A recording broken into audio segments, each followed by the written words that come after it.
Yuk kita kembalikan. Masih ingat di pelajaran yang lalu kita sempurnakan hari ini. Ini yang menentukan ya, ingat betul ini ya.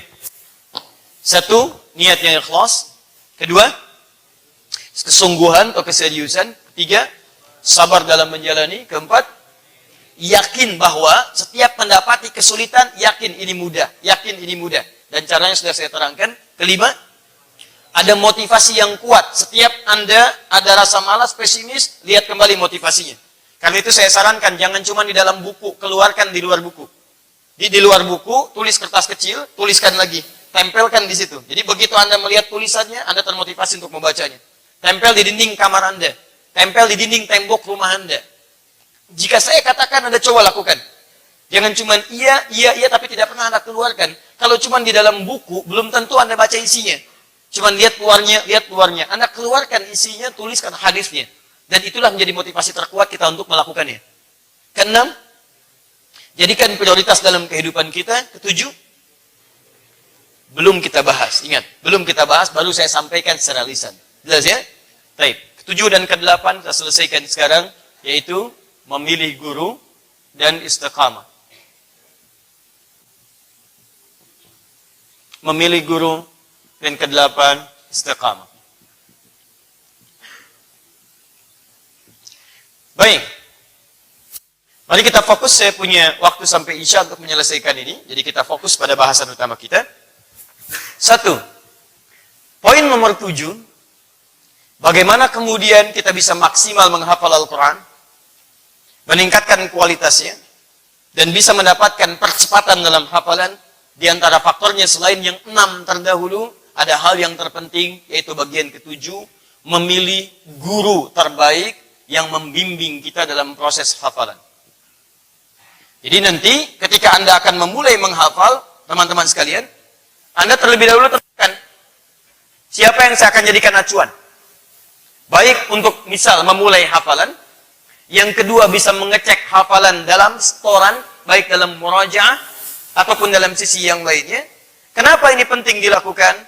Karena ingat, bacaan Al-Quran sifatnya bukan bacaan manusia, tapi firman Allah yang diturunkan pada Nabi Muhammad SAW dengan proses tauqifi, bimbingan langsung dari Allah melalui para malaikat.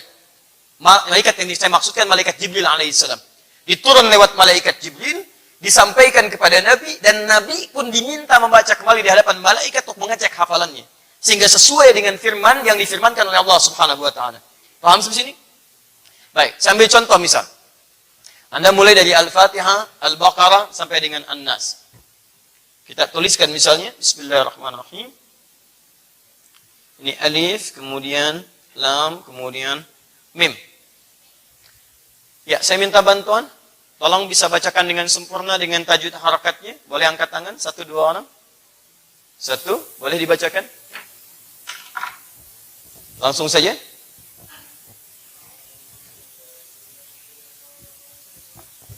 Ya, gak apa, biar guys.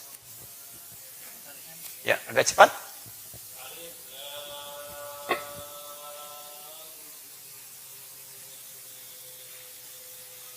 Bagus. Ada yang lain coba? Alif.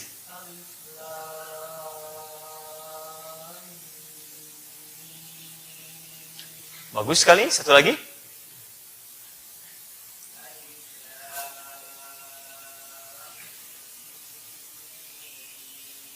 Bagus sekali, Masya Allah. Semua bacaannya bagus. Cuman maksud saya yang ditulis di sini bukan alif lam mim, alam.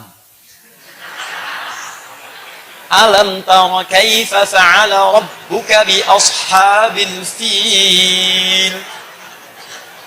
Nah, itu persoalannya. Baik, kenapa penting kita memilih guru? Karena nanti pada mulanya dalam mushaf Al-Quran tidak ada harakatnya. Nanti mulai pada tahun 150 Hijrah. Nanti ada seseorang bernama Abul Aswad Ad-Du'ali. Setelah itu nanti ada Khalil bin Ahmad Al-Farahidi. Diperintahkan oleh sahabat Ali bin Abi Thalib sebelumnya. Abul Aswad Ad-Du'ali menerapkan nahwu di dalamnya. Khalil bin Ahmad Al-Farahidi menerapkan harakat setelah itu.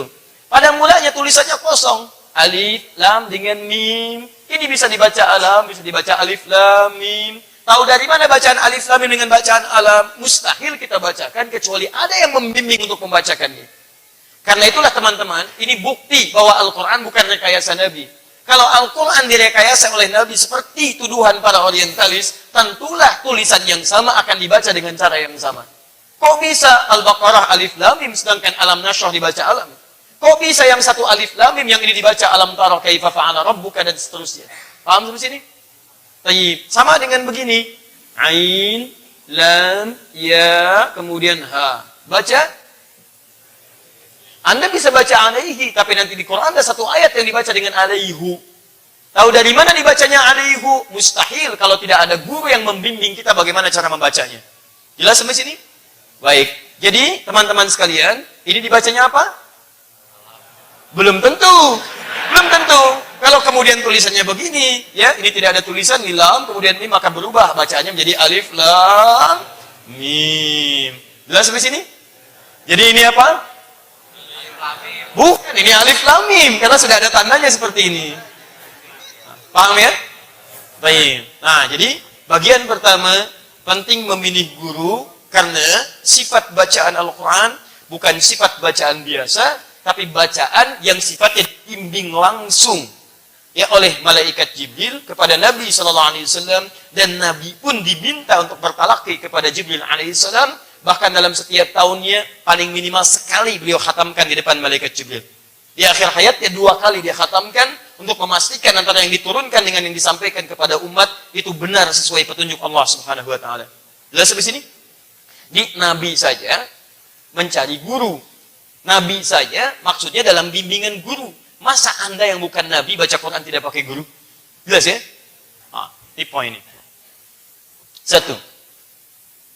2. Guru yang bagaimana? Yang bisa kita jadikan acuan sebagai bagian dari proses hafalan Quran kita.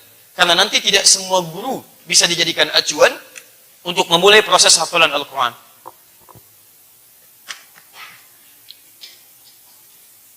Guru untuk proses hafalan Quran setidaknya dibagi pada 3 bagian. Jika Anda menemukan satu di antara 3 ini, tinggal lihat kebutuhannya dan itu yang dimaksimalkan oleh Anda dalam proses hafalan. 1, ada guru yang terbaik. 2, ada guru yang baik. 3, ada guru yang cukup. Guru terbaik secara cepat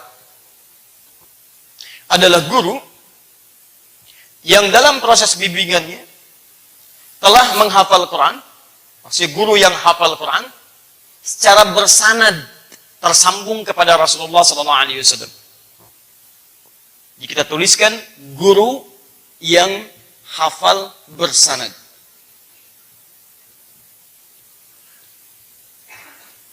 Di poin ini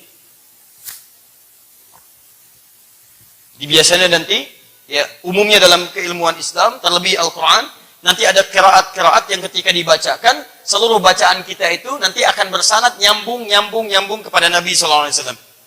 Kalau di hadis Muslim, Anda bisa lihat misalnya jilid pertama, halaman 119. Ya. Babul isnad minad din. Bab al-isnad. Sanad. Itu minad din, termasuk bagian yang penting dari agama.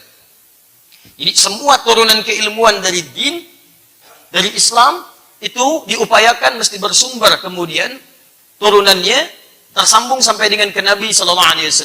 Jadi Anda bayangkan, ilmu saja pasti tersambung, apalagi Al-Quran.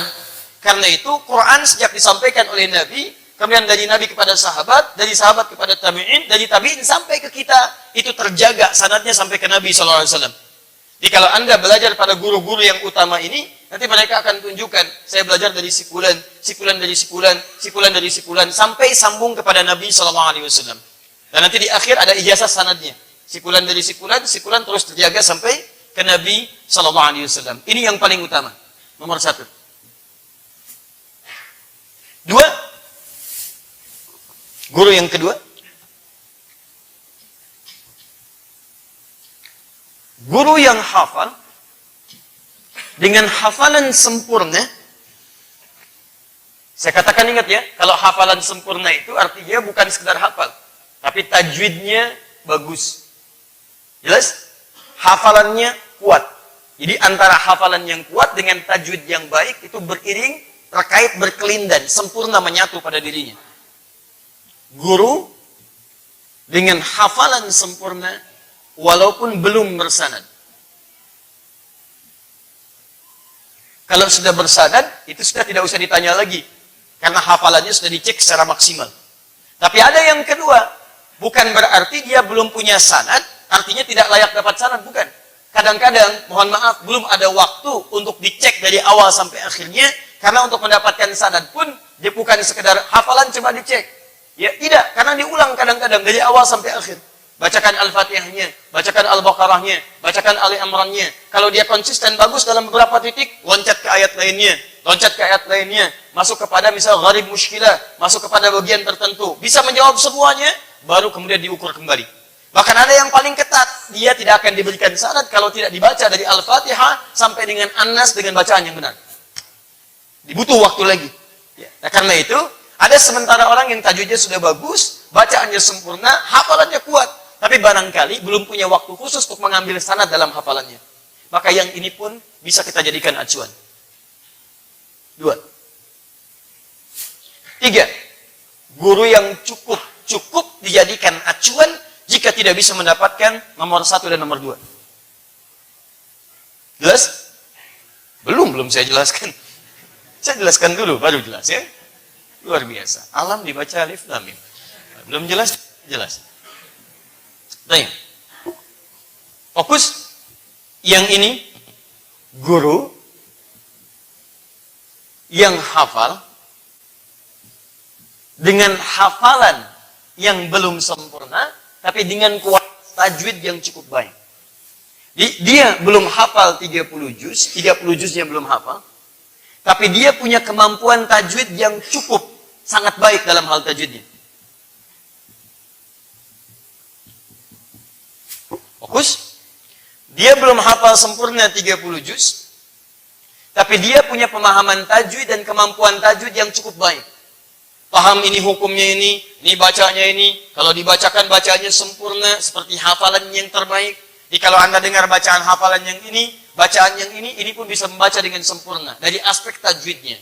Cuma hafalannya belum sampai kepada 30 juz.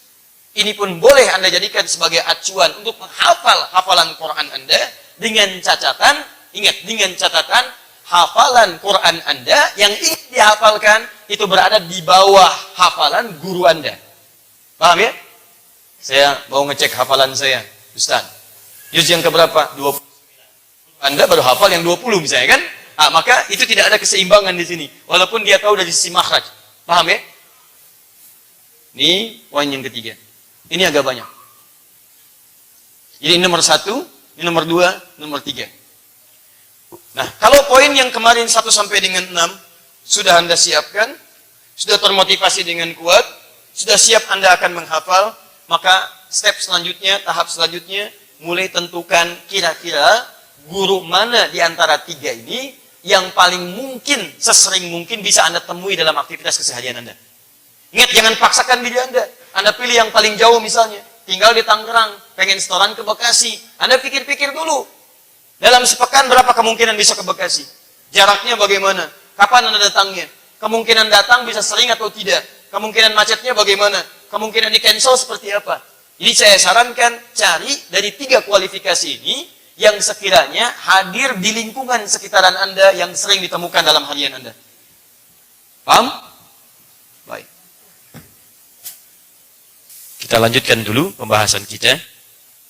Bahwa pertama, seseorang yang ingin berusaha mendapatkan, memulai, merencanakan dan meraih hafalan terkuat dari Al-Quran yang dengan itu bisa menjadi bimbingan dalam kehidupannya, tidak sekedar melekat sebagai bagian dari ingatan, maka bagian ke-7, ia mesti mencoba merencanakan untuk memulai proses hafalannya dengan menghadirkan guru yang sekiranya memiliki 3 level atau 3 kualifikasi utama. Pertama, cari guru dengan level terbaik, yaitu guru dengan kualitas hafalan yang bersanad. Hafal dia 30 juz, Bahkan mungkin dengan 7, 10 riwayat, atau bahkan mungkin 14 riwayat.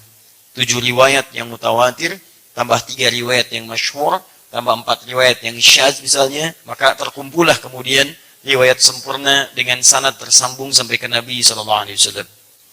Yang kedua, ada guru kualifikasi baik di bawah yang pertama ini, yaitu guru yang hafal Quran dengan sempurna tajwidnya dan turunan-turunan dari kualitas hafalan itu, sekalipun barangkali belum memiliki kesempatan waktu untuk bisa menambil dan mendapatkan sanad.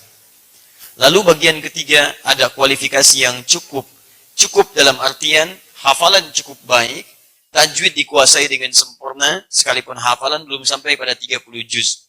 Dari 3 kategori ini, maka yang paling mendasar adalah cari guru dari 3 kualifikasi ini yang memungkinkan kita untuk sering bisa menjumpainya.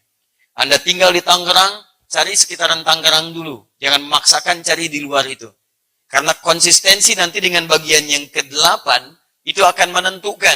Yang ke-7 bagus, cuman yang ke-8 nanti tidak bisa Anda raih. Itu bermasalah juga.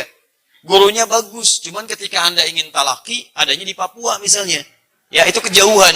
Anda waktu tempuhnya, jarak tempuhnya, dan keadaannya tidak memungkinkan. Sama teman-teman Papua misalnya, juga cari di sekitarannya, atau yang memungkinkan bisa hadir ke sana untuk memberikan share satu dengan yang lainnya. Paham sampai sini? Nah, jika sudah dipahami, persoalan berikutnya adalah bagian terakhir. Ustaz, bagaimana kalau saya belum menemukan satu di antara 3 itu? Jangankan nomor 1, nomor 3 pun belum bisa diraih. Apa solusi yang harus saya hadirkan dalam konteks ini? Maka dalam hal ini, kita bisa ambil pendahuluan untuk mengambil guru bayangan. Guru bayangan yang dimaksudkan bukan bayangannya di foto, kemudian kita hadirkan, tidak. Maksudnya adalah guru yang belum kita jumpai sosoknya, tapi bisa kita dapatkan bagian pengajarannya. Contoh, misalnya, kita ambil sekarang via teknologi dengan menggunakan, pertama, misal, kita ambil YouTube misalnya. Ya kan? Atau kita berpedoman pada murattal yang bisa kita dengarkan terlebih dahulu. Siapkan ini semua. Ini ada atau tidak ada guru, murattal ini akan dibutuhkan. Karena penjelasan kita yang tempo lalu, ini akan disandingkan dengan proses hafalan kita. Jadi kalau Anda masih ingat pertemuan yang lalu, ingin sempurna hafalannya, maka semua unsur di tubuh kita mesti fokus. Mata yang dilihat terkait dengan Quran. Telinga yang didengar hanya terkait dengan Quran. Pikiran kita terkait dengan Quran. Maka ini ketika 3 unsur ini difokuskan, akan mempercepat hafalan kita. Nah, jika 3 ini sama sekali tidak Anda dapatkan misalnya, maka Anda bisa memulai dengan mendengarkan dulu. Dengarkan bacaan ini, Anda coba kemudian ikuti, Anda coba maksimalkan setelah paham cara Anda kemudian mendengar dan paham cara mengucapkannya. Murattal bisa didengar. Ini YouTube sekarang sudah banyak bisa dilihat. Ini cara mengucapkannya. Ini ucapannya seperti ini. Ini panjangnya sekian harakat. Ini nadanya seperti ini dan seterusnya. Anda bisa perhatikan ini. Cuma nanti setelah Anda belajar, walaupun tidak menemukan 3 ini, tapi menggunakan perangkat yang keempat ini, tetap hafalan Anda akan dianggap sempurna jika sudah disetorkan di hadapan guru nyata. Ingat ya, guru nyata yang bisa mengecek seluruh tingkat hafalan Anda.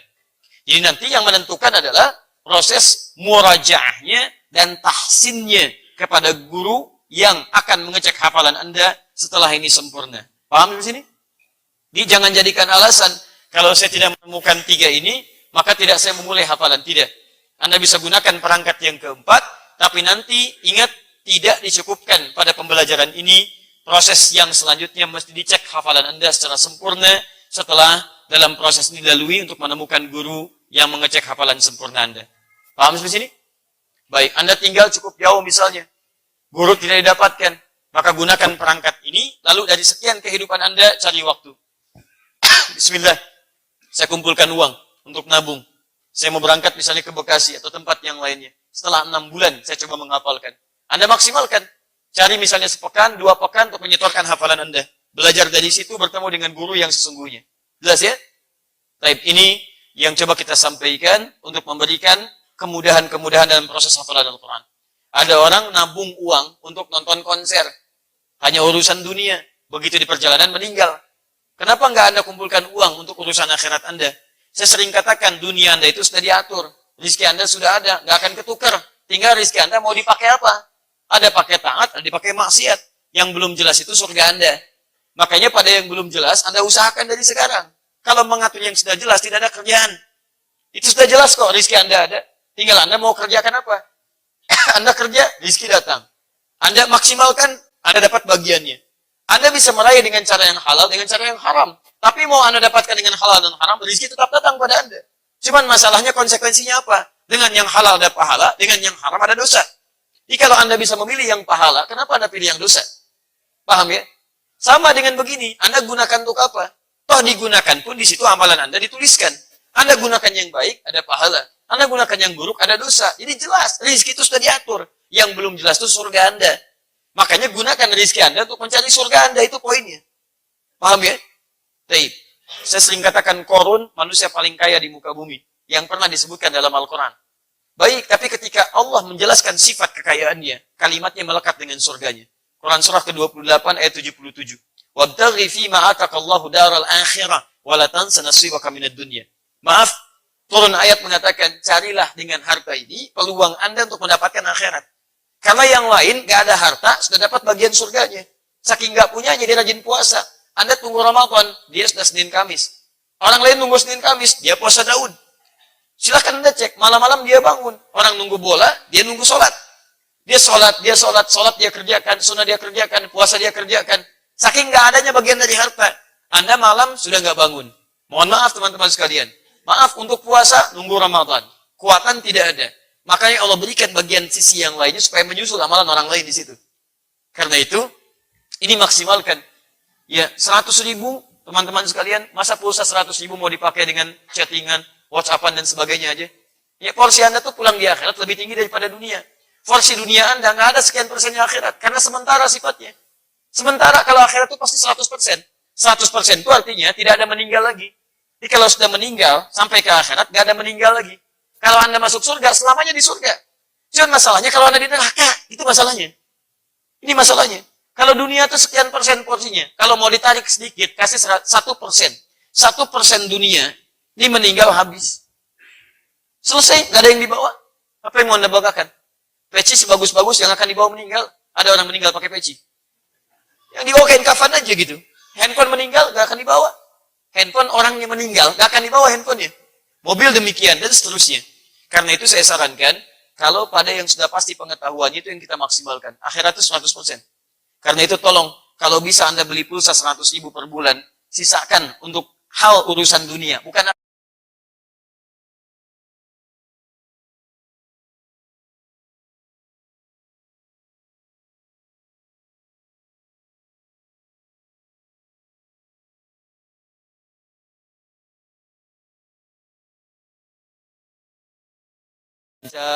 ranking berapa? Gak ada masalah. Semangat ya. Jangan lupa sholat ya. Sholat yang terakhir. Bahali. Gimana sholatnya? Telepon pertama. Masya Allah. Tadi malam sudah tahajud. Al-Quran sudah berapa hafalannya? Teman kamu sudah siap memberikan mahkota untuk mama. Kamu siap tidak? Sekarang puasa tidak? Jangan lupa ranking 1 ya. Itu. Hah? Ah, ini mintanya dunia semua. Pantas anaknya lagi dunia. Dunia lagi, dunia lagi, dunia lagi. Tuh kan? Sudah ada dunia nyata, cari dunia lain. Nah, itu yang repot. Sudah. Besar manusia. Saya juga. Ayo kembali ke sini. Paham ya? Ah, ini yang paling penting. Jadi ingat baik-baik, hadisnya sudah banyak. Terlalu banyak hadis untuk melukiskan ini. Bukankah Nabi juga belajar? Nabi talaqi, kan? Nabi dicek hafalannya, maka kita lebih utama untuk belajar. Nabi saja belajar, masa kita tidak? Dan ayat sudah banyak di sini, hadis sudah kita ketahui, jadi tidak perlu kita turunkan kembali. Sekarang bagian ke-8. Ini bagian terakhir dari bab yang kedua. Apa yang ke-8? Istiqamah. Baik. Hafalan Quran, istiqamah. Bab pernikahan, istiqamah. Istiqamah. Turunkan ayatnya. 1 di halaman 20, paling kiri sebelah bawah. Cetakan yang baru. Quran surah ke-41 Fussilat ayat 30 tentang istiqamah. Nanti korelasi ayat ini salah satunya akan ditemukan dengan Quran, surah kedua ayat 38, hingga ada di buku. Hingga ada di buku ini urutan ayat-ayat Quran nanti ya. Baik. Kemudian korelasi ayat ini dengan Quran, surah kedua ayat 185.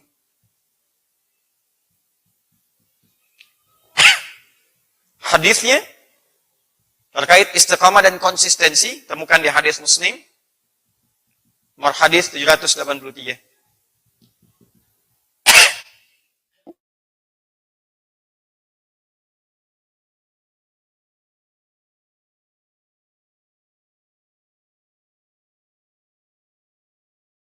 Di antara sekian pembahasan kita, percuma Anda, mohon maaf, punya semangat yang kuat untuk menghafal, tapi tidak memiliki yang ke-8 ini.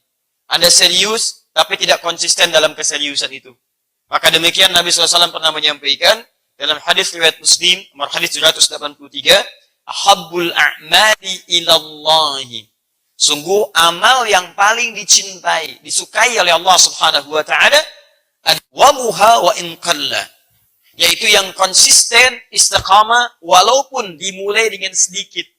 Sedikit tapi konsisten, lebih disukai dibandingkan banyak tapi tidak menentu. Ini poinnya.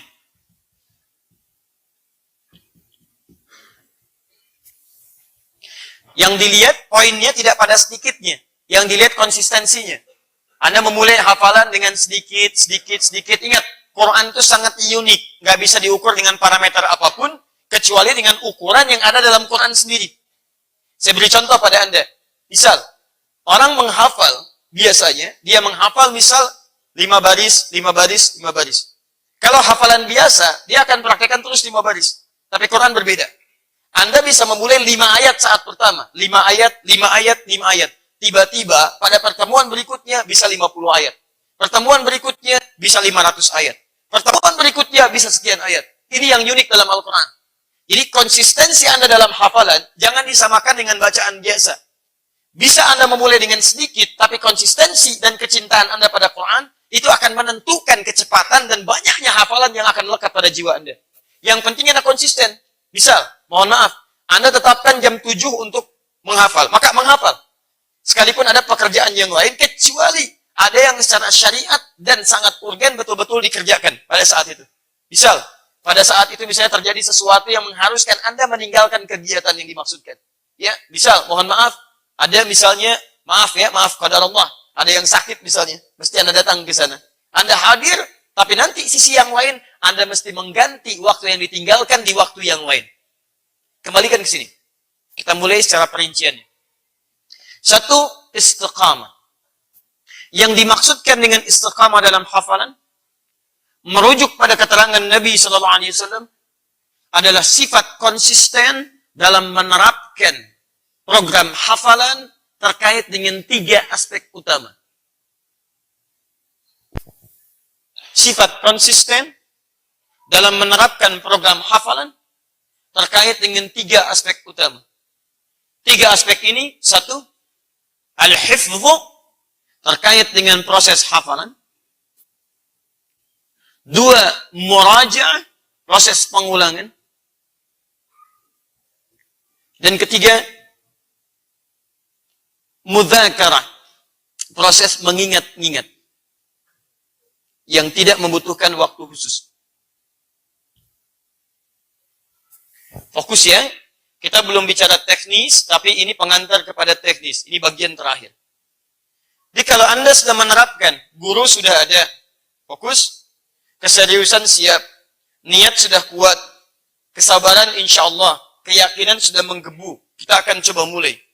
Lalu setelah itu masih ingat, kita akan menerapkan prioritas dari waktu kita. Dan prioritas itu akan dibagi pada 3 bagian. Yaitu kapan mulai menghafal, kapan mengulang, dan kapan mengingat-ingat.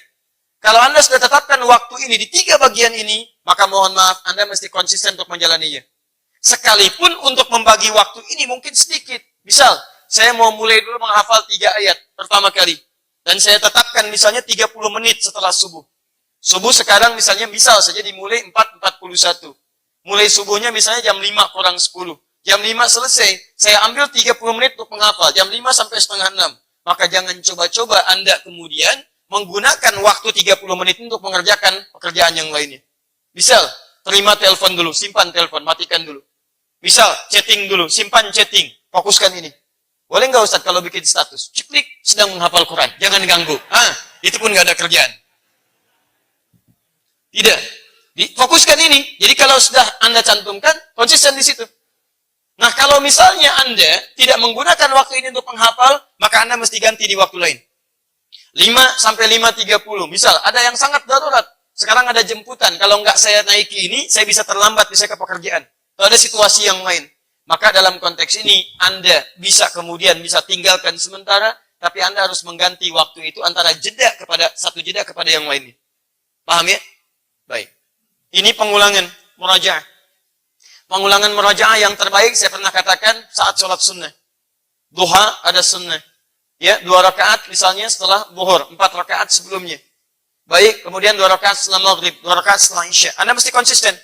Jadi kalau Anda ingin mengulang Al-Quran, artinya Anda jangan ketinggalan sholat sunnah. Bukan fardu lagi sekarang, sunnah. Usahakan sebelum zuhur, Anda istirahat jam berapa? Kejar sunnahnya sebelum zuhur. Ba'da zuhur, maksimalkan 2 rakaat setelah zuhurnya. Anda tunaikan salatnya, Anda ulangi bacaan Quran yang telah Anda hafalkan. Saya hafal sampai ayat ke-5 Al-Baqarah. Wa ulaika humul muflihun. Ulaika ala hudan min rabbihim wa ulaika humul muflihun. Setelah Anda hafalkan, tayyib, sebelum subuh 4 rakaat. Saya bacakan 3 rakaat pada 3 ayat rakaat pertama, 2 ayat rakaat kedua. Kemudian diulang 2 rakaat setelahnya. Kemudian setelah zuhur 2 rakaat lagi, praktekkan lagi sampai dengan ba'da maghrib, ba'da isya. Jadi kalau Anda sudah siap mengulang hafalan, maka program Anda saat yang bersamaan jangan meninggalkan sholat sunnah. Paham? Ini mesti konsisten, mesti konsisten. Kalau Anda terpaksa bisa dalam keadaan tertentu tidak mengerjakan sholat sunnah, maka ini tetap mesti diulang sekalipun di luar sholat. Jelas? Ini yang mengingat-ingat, kalau ini tanpa batas waktu. Ya, tanpa batas waktu. Artinya, dari kantor misalnya ada jeda ke masjid di jalan, Anda sambil mengingat-ingat ayat. Makanya saya katakan, usahakan cari teman satu visi untuk menghafal Quran. Anda di kantor satu divisi, carilah kesempatan untuk menghafal Quran. Yuk kita mulai menghafal juz 30 dulu. Nanti besok sambil jalan kita ketemuan di kantor sambil ke masjid, Anda hafalan, dia bacakan, Anda simak, Anda baca, dia simak. Itu yang dikerjakan Syekh Suraim dengan Syekh Sudes. Jadi di mobil mereka bersama. Anda cek di YouTube, masih ada itu saya kira. Jadi mohon maaf teman-teman, Syekh Sudes bisa sedang menyetir, Syekh Suraim di sampingnya. Ya, Syekh Sudes baca, Syekh Suraim menyimak. Syekh Suraim baca, Syekh Sudes menyimak. Dan mereka bersahabat sejak muda. Jadi ketika persahabatan itu kemudian diteruskan dengan Quran abadi. Satu jadi imam, yang lain jadi imam. Dan itu indah. Kenapa Anda tidak mulai pekerja yang hafal Quran? Ya, maaf, mahasiswa yang hafal Quran. Ke kampus sama-sama. Dari kampus bareng-bareng. Jangan hiraukan orang-orang yang mencela Anda saat Anda menghafal. Nanti satu saat, dia akan berusaha untuk mendapatkan apa yang telah Anda raih. Karena ingat pesan saya ini ya. Ketika ada celaan menyemat kepada kebaikan, sesungguhnya itu bukan celaan, tapi pengakuan dari Allah Subhanahu wa taala lewat lisan orang lain bahwa Anda telah berubah jadi baik. Anda ke masjid, tadinya kumpul-kumpul di tempat lain. Begitu ke masjid teman Anda mengatakan, "Soleh." Padahal nama Anda Asep misal. Gitu kan? Nah, ini sebetulnya bukan sedang merubah nama Anda, bukan. Tapi Allah sedang menghadirkan pengakuan bahwa Anda telah berubah baik di mata Allah Subhanahu wa taala. Cuman lewat lisan orang lain. Sebab baik lawannya buruk. Jika kebaikan ingin diakui, mesti ada lawannya untuk menghasilkan bahwa dan mengakui bahwa ini baik. Kalau tidak ada dusta, mustahil ada jujur. Kalau tidak ada marah, bagaimana diketahui sabar? Sabar itu harus diketahui dan bisa diketahui kalau ada marah. Kalau nggak ada marah, nggak akan ketahuan. Kalau nggak ada musibah, nggak akan nampak. Nggak ada angin, nggak ada hujan, nggak ada masalah. Tiba-tiba, sabar ya, sabar. Dia bingung nih, Ustaz apa siapa nih? Tapi makanya mesti ada lawannya. Anda kalau jadi baik, pasti akan menghadapi kejelekan. Itu poinnya. Tapi kalau Anda mendapat lawan kebaikan, artinya ada yang buruk dalam diri Anda harus segera dirubah. Paham ya? Baik, jadi kalau ada lagi mengatakan, soleh, Anda sedang diakui. Masya Allah. Dan gak usah dijawab, emang. Nah, itu Anda gak ada kerjaan. Baik. Sudah ya? Qalu salama. Wa idha khatabahumul jahiluna qalu salama. Kalau ada yang iseng-iseng ganggu, yang tidak penting, katakan, ya sudahlah, lebih baik. Mudah-mudahan dapat yang terbaik, insya Allah. Soleh, mudah-mudahan kamu juga. Dah, lewat. Paham? Baik. Sekarang, lihat jaminannya dalam Al-Quran. Kembalikan sini. Ingat ya, Yang dilihat ininya konsisten. Walaupun memulai dengan sedikit. Jelas? Tapi jangan lihat sedikitnya. Karena nanti Quran tidak bisa pakai ukuran manusia. Ya, ini memulai sedikit, tapi nanti aspek lebih luasnya, dia jadi banyak, tanpa kita pun menyadarinya. Dan itu akan sangat luar biasa. Saya katakan pada Anda ya, nanti setelah hafalan Anda sempurna, bahkan Anda akan mengalami situasi luar biasa. Yang tadinya lancar, ternyata di akhir ketika mengucapkan minal jinnati wan nas, tiba-tiba Anda akan tersedak oleh air mata Anda sendiri. Itu sangat luar biasa. Sangat luar biasa. Ya, bismillah. Quran surah Fussilat ayat 30.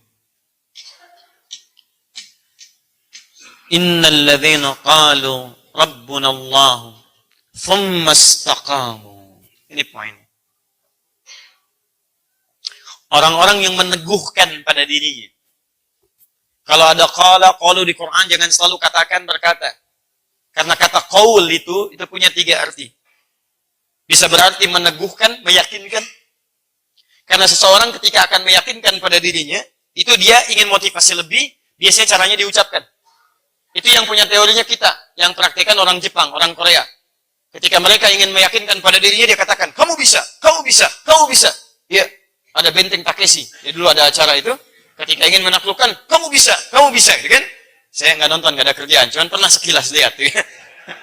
Kamu bisa. Ah, itu dipraktekan orang Korea. Orang Korea itu ketika akan mengerjakan sesuatu, dihadirkan tandingan Jepangnya.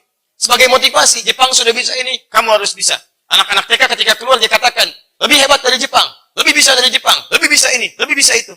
Jepang bikin Honda, dia bikin Hyundai. Hyundai dibacanya Hyundai. Ya, itu dia bikin tuh. Ya, sebagai gambaran bahwa dia bisa, kami bisa. Dia bikin ini, kami pun mirip. Sekarang apa yang terjadi? Luar biasa. Sana bikin handphone, sini bikin handphone. Sana bersaing, sini ambil. Sini maju, sana luar biasa. Paham ya? Nah, ini kembalikan ke sini. Jadi, satu, untuk meyakinkan, meneguhkan. Kedua, untuk menyampaikan dugaan yang kuat. Dugaan yang kuat. Nggak sampai yakin, tapi 75%. Bon. Yang ketiga, untuk menyampaikan kalimat, hanya sekedar berkata. Tidak ada unsur keyakinan, atau tidak ada unsur dugaan yang kuat. Hanya sekedar kalimat biasa saja. Itu qaul namanya. Di ayat ini masuk bagian yang pertama. Cara menerjemahkannya, sungguh orang-orang yang menguatkan pada dirinya. Meyakinkan pada dirinya.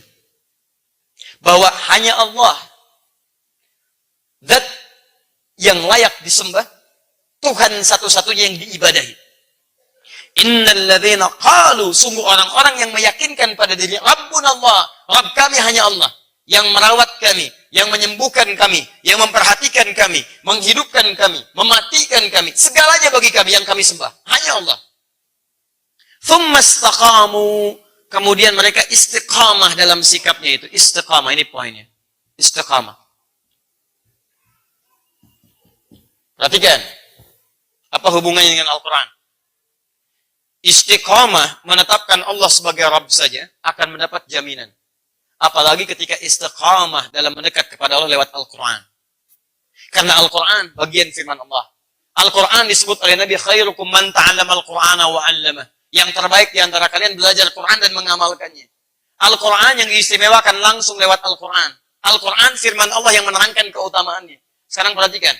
Orang yang mengatakan dan meneguhkan dirinya mendekat kepada Allah saja akan mendapatkan keutamaan ini. Nanti kita lihat ayat di Quran. Bagaimana orang yang mendekat kepada Allah langsung lewat firman-Nya.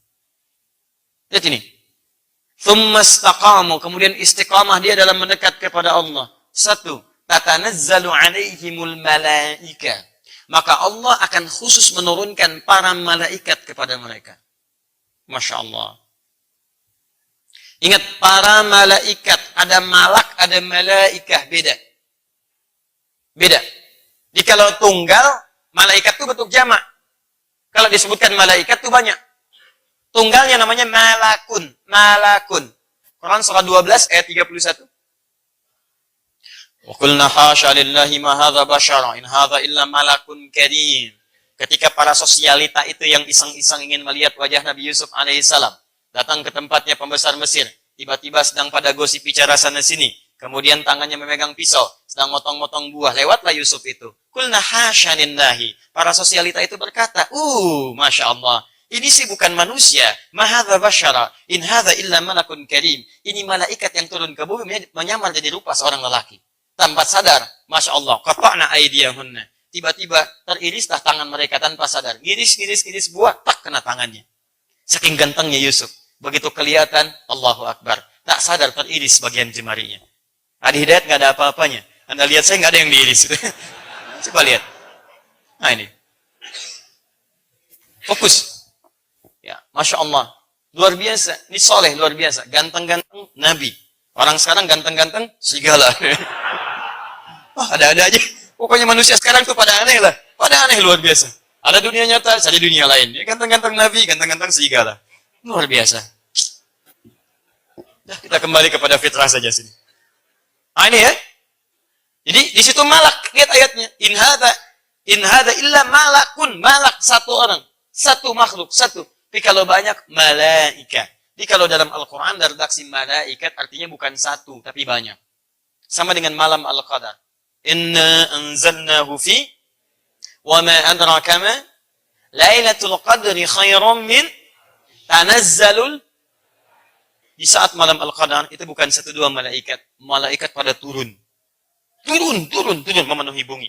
Saking penuhnya ke bumi kata para ahli tafsir, termasuk disebutkan di Ibnu Katsir, sampai seakan-akan bumi itu sekap dengan malaikat, senyap. Sampai angin itu terasakan, tiupannya pelan sampai tak terasa. Tenang, bunyi hampir nggak ada di malam itu. Teduh, kenapa? Karena tertutup sekat-sekatnya oleh malaikat. Ini apa? Gelas ya. Kalau gelas ini saya isi kelereng 3 misalnya, terus saya goyang-goyang, kedengaran bunyinya?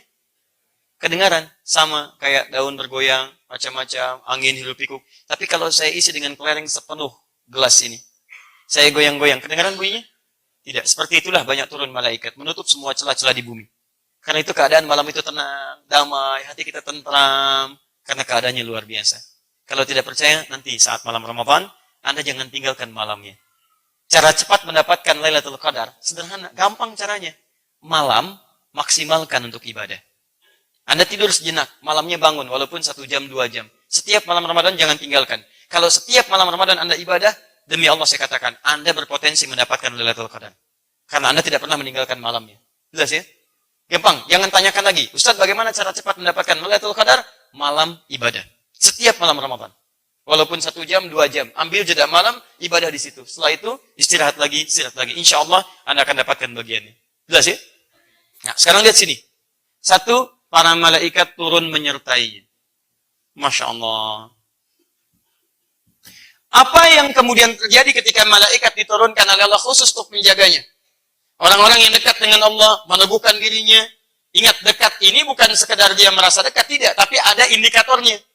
Orang yang dekat dengan Allah, maka hukum-hukum Allah akan dia jaga dalam kehidupan. Karena dia dekat, dia malu sama Allah. Ya maaf, Anda dekat dengan teman Anda. Bukankah di hadapan teman Anda akan bersikap baik? Kelihatan teman Anda akan baik. Kedengaran teman Anda tidak akan membicarakan yang buruk di hadapannya. Maka orang yang dekat dengan Allah, dia akan merasa Allah menyertainya. Allah melihat dia. Allah mendengar kata-katanya. Maka mustahil ada orang dekat dengan Allah, dia bisa bicara yang tidak baik. Karena malu kalau kedengaran oleh Allah. Anda kemana aja, kapan Allah tidak mendengar Anda? Anda kemana aja, kapan Allah tidak melihat Anda? Maka orang yang dekat dengan Allah, maka hukum Allah akan dia jaga dalam kehidupannya. Malaikat turun menjaganya, Allah. Dan baik-baik, takhafu. Dia tidak akan pernah merasa khawatir. Masya Allah. Gak takut dia. Kalau dekat dengan Allah, Anda dekat dengan pimpinan, Anda tenang di pekerjaan. Dekat dengan pihak keamanan, Anda tenang dalam kehidupan. Dekat dengan sikulan-sikulan, merasa terjamin. Orang dekat dengan Allah, apa yang mau ditakutin? Setan aja takut sama Allah. Anda bisa bayangkan. Wala tahzanu, tidak sedih. Lawan tidak sedih adalah bahagia. Baik, lihat. Wa abshiru bil jannati allati kuntum tu'adun. Dijanjikan surga. Dijanjikan surga. Dijanjikan surga. Saya tuliskan bahasanya ke sini. Lihat. Alla takhafu. Alla takhafu. Takhafu. Takhafu. Perhatikan baik-baik ya. Ini agak dalam, fokus. Alla takhafu. Khafu. Asal katanya dari khauf. Khaufun. wala tahzanu. Asal katanya dari huznun. Huznun. Tayyib. Wa abshiru bil jannati allati kuntum tu'adun. Jannah. Surga. Lihat sini. Orang dekat dengan Allah, dia istiqamah, diturunkan malaikat, menjaga dirinya, diturunkan 3 kelebihan ini. Ketika malaikat turun, ada 3 jaminan. Dia tidak khawatir, fala khaufun, alla takhafu. Dia tidak sedih, dia bahagia. Sedih artinya gembira, bahagia. Wala tahzanu, dari kata hazan. Lihat, wa abshiru bil jannati allati kuntum tu'adun. Jannah, diberikan kabar gembira surga, masih umum. Sekarang perhatikan. Fokus baik-baik, lihat sini. Buka Quran surah kedua ayat 38. Sekarang kita akan kaitkan 3 hal ini dengan Al-Quran. Ingat. Sekarang simpan dulu sebentar, simpan. Lihat saya dulu sini. Lihat saya. Ini belum ada hubungan dengan Al-Quran. Ini masih hukum umum. Jelas ya? Orang dekat dengan Allah saja melalui perangkat yang umum diberikan 3 hal ini. Sekarang kita akan sandingkan dengan Al-Quran. Perhatikan baik-baik, saya agak sedikit memudahkan. Buka Quran surah kedua ayat 38. Masih ingat kalimat saya di awal waktu ketika menerangkan keutamaan Al-Quran? Nabi Adam diperintahkan turun ke bumi bersamaan dengan turunnya diberikan pedoman kehidupan. Masih ingat? Qulna ihbitu minha jami'a fa imma yatiyannakum minni hudan. Adam turun ke bumi. Nanti saat kamu turun, saya turunkan petunjuk hidup disebut dengan hudan. Ini. Lihat sini. Faman tabi'a hudaya. Siapa yang mau mengikuti petunjuk hidup yang aku turunkan saat dia di bumi, lihat ujungnya. Fala khaufun alaihim wala hum. Lihat, fala khaufun, fala khaufun, fala khauf. Asal kata alla takhafu dari kata khauf. Fala khaufun. Ini jaminannya alla takhafu, yang ini fala khaufun. Perhatikan. Kalau alla takhafu, kamu nggak usah khawatir. Tapi kalau fala khaufun, nggak ada kekhawatiran sama sekali.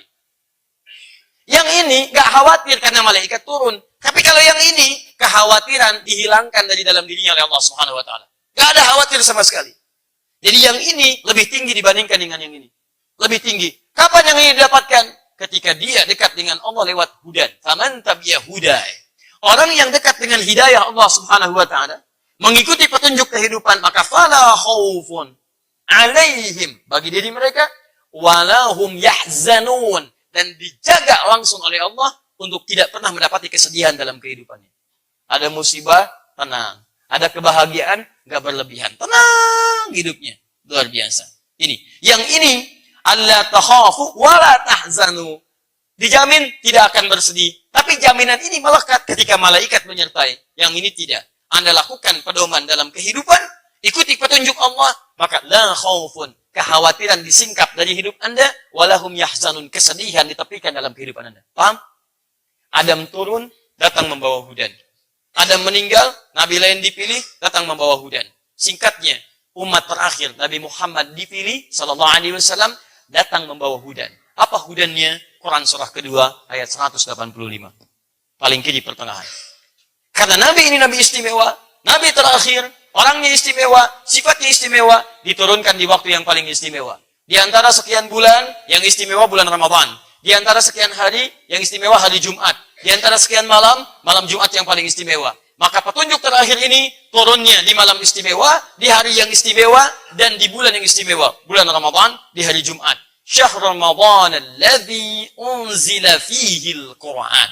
Di bulan Ramadan diturunkan Al-Quran. Apa fungsi Al-Quran? Teruskan ayatnya. Hudan. Hudan linnas. Hudan linnas. Hudan linnas. Hudan. Maka korelasi ayat ini dengan bacaan kita, kalau Anda mau menghafal Quran, mengikuti pedoman di Quran, bukan sekedar hafal biasa, ingat tadi pembahasan kita dimulai. Anda hafal Quran dengan niat menjadikan Quran sebagai pedoman kehidupan. Untuk zikir mendekat kepada Allah, dekat dengan Allah. Orang dekat biasa saja, dia berpeluang mendapatkan ini dekat biasa. Apalagi ketika dia mendekat lewat hudan dari Allah Subhanahu wa taala. Di niat menghafal Qurannya untuk dekat dengan Allah Subhanahu wa taala. Niat menghafal Qurannya untuk menjadikan Quran sebagai pedoman dalam kehidupan. Maka ketika itu datang dan hadir dalam diri Anda, jaminan langsung turun. Anda mendapatkan kedua-duanya. Yang ini plus yang ini. Yang ini Anda dapatkan, fala khaufun 'alaihim wa la hum yahzanun. Kapan? Ketika Anda jadikan Quran sebagai pedoman. Yang ini Anda dapatkan ketika Anda istiqomah dalam menghafalkannya. Jadi begitu Anda mulai menghafal Quran dengan cara yang benar, maka Allah turunkan malaikat untuk menjaga Anda dalam kehidupan. Makanya ketika Anda sudah bacaan Qurannya baik, baru bacaan Quran bagus, maka Nabi mengatakan, ma'asyafaratil kiramil bararah. Bukan malaikat biasa. Maka Allah dampingi kehidupan penghafal Quran, pembaca Quran yang baik ini dengan menurunkan malaikat yang mulia yang menjaga kehidupannya. Jadi kalau Anda baru berusaha membaca, baru belajar, itu pahalanya 2 kali lipat dari yang lancar. Falahu ajran. Tapi kalau sudah bagus, sudah lancar, kata Nabi, dia mendapatkan pahala dan ma'asyafaratil kiramil bararah. Diiringi setiap kehidupannya dengan malaikat terbaik yang mulia yang menjaga kehadiran dirinya. Makanya mohon maaf, kalau ada ahli Quran yang baik, yang bagus itu bisa dilihat dari akhlaknya. Kalau ahli Quran mencela, itu bukan penghafal Quran yang baik.